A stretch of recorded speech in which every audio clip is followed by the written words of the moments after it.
ফায়জার জন্য আমি চাচ্ছিলাম বোর্ডিং স্কুলে ভর্তি করার জন্য, যাতে মেয়েটা বোর্ডিং এর মধ্যে থাকে, সবকিছু করে। ওনার নানি এটা মানতেছে না। ওনার নানি না করছে যে আমার মেয়ে, আমার নাতি আমার কাছে থাকবে। আবার ওনার নানির কিন্তু ওর যে ফায়জার বাবা, কিন্তু ফায়জার তো বাবা আছে, কিন্তু ফায়জার মা নাই। কিন্তু ওনার নানির যে হাজবেন্ড, ওটা কিন্তু লাগি যে ফায়জার আপন নানা না, ওটাও কিন্তু ওনার পরের বিয়ের।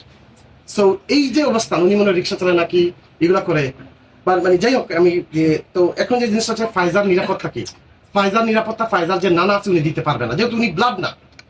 2 নম্বর হচ্ছে নানি দিতে পারবে, কিন্তু নানি যদি দিতে যায় তাহলে সেই জায়গার মধ্যে দেখা যাচ্ছে কি যে এখানের মধ্যে এটা কি বিজনেস হিসেবে নেওয়া যাবে হবে, নাকি সত্যিকারের অন্যরকম নেওয়া হবে, কমার্শিয়ালি যেন চিন্তা না হয়। যার কারণে নানি আপনার যা প্রয়োজন আমি আপনাকে সেট করে দিয়ে দিচ্ছি, এটা আপনার। এখানে আমাদের কোনো কথা নাই। ফায়জার লেখাপড়া, বোর্ডিং স্কুলে যাওয়া, ফায়জাকে মানুষ করা, ফায়জারকে উন্নত লেখাপড়া করানো, এবং ফায়জাকে মনে করেন যে যখন যে ফায়জার যে এই মুহূর্তে যদি আমি ফায়জাকে একটা বিটা বাড়ি দেই, তাও কিন্তু আমি আইনগতভাবে পারতেছি না।